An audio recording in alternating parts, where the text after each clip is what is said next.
This is the AAOBOSI Coffee Grinder I've been using for the past few weeks because I wanted a cordless grinder that didn't feel like a compromise. I make pour-overs at home and at the office, and I travel a fair bit, so I was tired of choosing between a manual hand grinder that takes forever or a loud countertop machine that ties me to an outlet. I grabbed this one to see if I could get decent coffee anywhere without the hassle. In terms of where it sits, I'd call it a mid-tier portable Burr grinder. Not cheap, not luxury. It's aimed at folks like me who care about flavor, but don't want to haul a full-size grinder or crank a hand grinder every morning.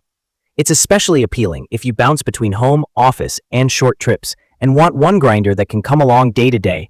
The wireless part is the biggest quality of life upgrade. I've used it on my kitchen counter, at my desk, and in a hotel room with zero cable hassle. USB-C charging is clutch. I plug it into the same charger I use for my laptop. It also works while charging, which saved me once when I forgot to top it up. Battery life has been solid for my routine. I grind once or twice a day and go several days before the low battery icon shows up. The recharge isn't fast, so I treat it like a toothbrush. Plug it in overnight every few days and forget about it. Grind-wise, my sweet spot with this thing is filter coffee. For V60 and drip, I land around the middle of the range and the results are consistent enough that I don't feel like I'm rolling the dice.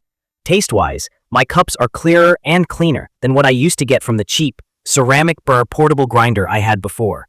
There's less dust, fewer random boulders, and I don't get that muddy bitterness that creeps in with inferior Burrs. The coffee has better separation, sweetness pops, acidity is defined, and the aftertaste is cleaner. I notice it most on lighter roasts where nuance matters. It uses a digital timer that runs from a few seconds up to about a minute and a half. That sounds like a small thing, but after 2 or 3 brews, I learned that 18 grams of medium roast at my go-to setting takes roughly under a minute. I set the time, tap the touchscreen, and go rinse my filter or heat water. When it stops, I'm ready to brew.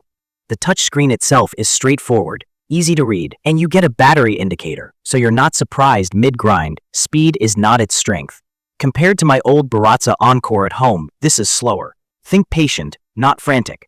A single pour-over dose usually takes under a minute for me, while a big batch might need a pause to empty the grounds cup and keep going. It's not a rush job, but it fits into a relaxed coffee routine, and the quieter motor makes it office-friendly. There's no high-pitched whine, it's more of a low, crunchy hum that won't wake a sleeping kid in the next room. Static control is better than I expected from a portable. It has a negative ion feature and a chute that helps the grounds fall straight. In normal conditions, it keeps the mess down. In dry winter air, I still get cling in the cup. Physics wins sometimes. A tiny spritz of water on the beans before grinding clears it up almost completely for me, and cleanup is quick. The top Burr assembly comes out without tools, and a quick brush keeps old grounds from building up. Espresso is where I had to temper my expectations. It can definitely grind fine enough, and I pulled drinkable shots with a pressurized basket, but dialing in on a standard basket took more trial and error than I like. The steps are small, but not micro-adjust small, and very dense light roasts at fine settings can bog it down. I learned a little trick. Start the motor before dropping in beans when you're going that fine, and it handles the load better. If espresso is your primary brew method and you want fast, precise dialing, a dedicated espresso grinder with stepless adjustment and more torque is going to serve you better.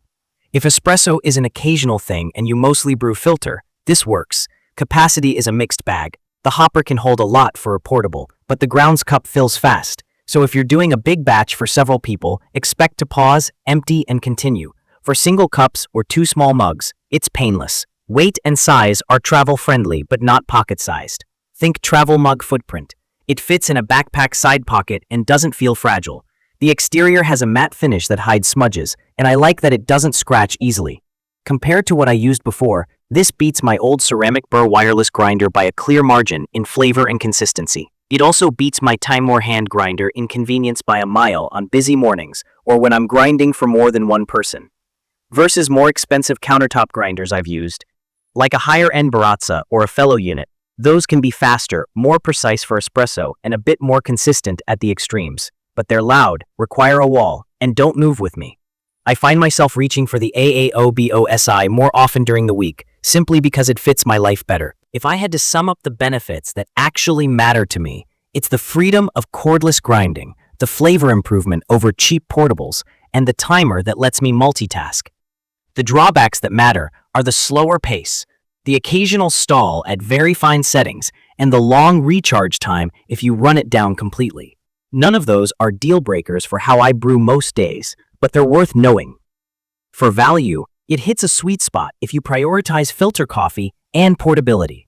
I'd recommend it to anyone who wants better coffee at the office, travels with beans, or wants a second grinder that doesn't eat counter space.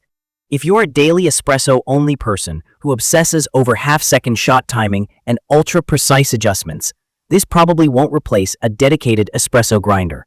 For everyone else, especially pour-over, AeroPress, and French press folks, it's a practical upgrade that actually shows up in the cup. If you've used this grinder or have questions about specific brew methods, drop them below. I'll share my timings and settings and what worked with different roasts. Please check the comments section for detailed information about the AAOBOSI Coffee Grinder. Thank you for watching.